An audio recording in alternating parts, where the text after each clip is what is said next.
4. Sahabelərdən rəvayətlərin fərqli nəql olunması. Sahabelərdən rəvayətlərin fərqli söylənilməsi. Bir dənə sahabə adından Bəhmənkəs deyir ki, belə oxuyun. Sən həmin o Bəhmənkəs deyir ki, yox, elə oxuyun. Yəni, o sahabə bundan xəbəri var, yoxsa yoxdur. O da qardır, bir dənə problem. Məsələn, sənin adından deyib bir söz deyirlər filan kəsə.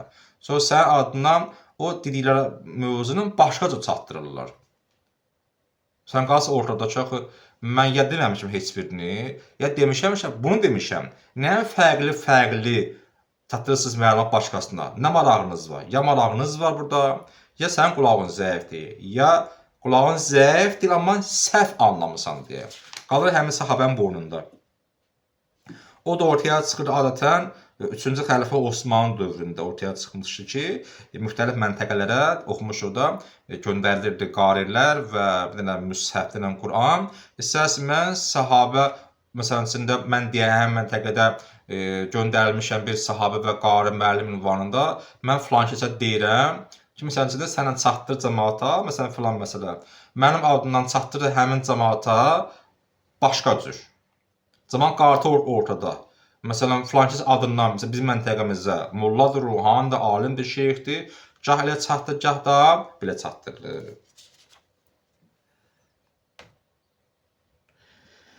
Sahabə Quran-Kərimi Peyğəmbərdən öyrənməliyi barəsində belə bir fərqli məlumatlar var. Bəzisi bir hərf üzərində, bəzisi 2 hərf üzərində Peyğəmbərdən Quranı öyrənmişdilər. Bəzilər ki, mən Peyğəmbər bir stildə oxumaq öyrədib, bəzi Peyğəmbər 2 cür oxumaq öyrədib. Və yaxud da neçə növ başqa stildə, 1 stildə, 2 stildə. Sonra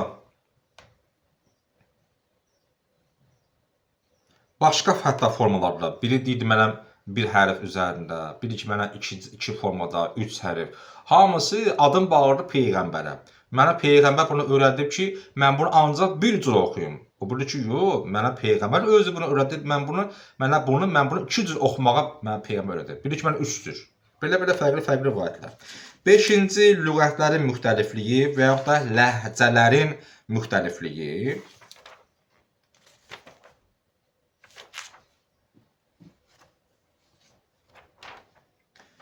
Deyəsən, burada 6 da var.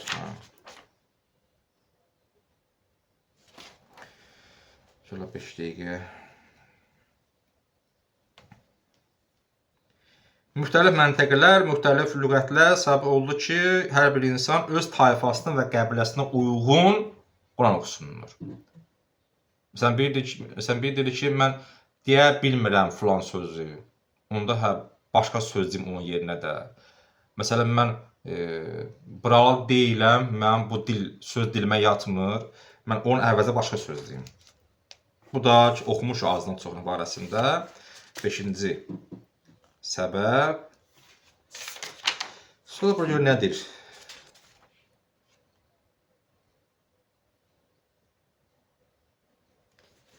Və 6-cı səbəb də sonuncu səbəb kimi də qeyd edilər ki, qiraətlərin müxtəlifliyin ortaya çıxması səbəbi nə idi?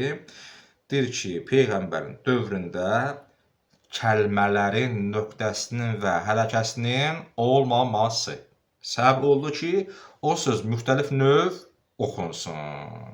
Məsələn, üçün deyir, nə bilim, x, sin, nun. Nə oxunur bu? Həsən, həsənə, həsunə. Necə oxunacaq? Xanım Fatimə şəhadəti. Ərəbsi yazıb, hərf yox, nöqtə yox. Belə oxuyanda, belə nöqtə qoyanda zehnimizdən 75 oxunur. Belə qoyanda nöqtəni 95 oxunur. Deyir, bu da 6-cı səbəbdir ki, deməli, qiraətlərin müxtəlifliyinə səbəb ünvanında o vaxtki dövrdə kəlmələrdəki hərflərin hərəkəsinin olmaması və nöqtələrin olmaması səbəb oldu ki, müxtəlif qiraətlər 7 formada qiraətlər ortaya çıxsın. Bu qədər. Allah zehnimizi açıq eləsin, Allah imanımızı kamilləsin. Allah dünyasını dəyişən yaxınlarımıza, alim və şəhidlərimizə rəhmət eləsin. Amin. Allahümmə salli əla Muhammed və ali Muhammed və accil faracahum.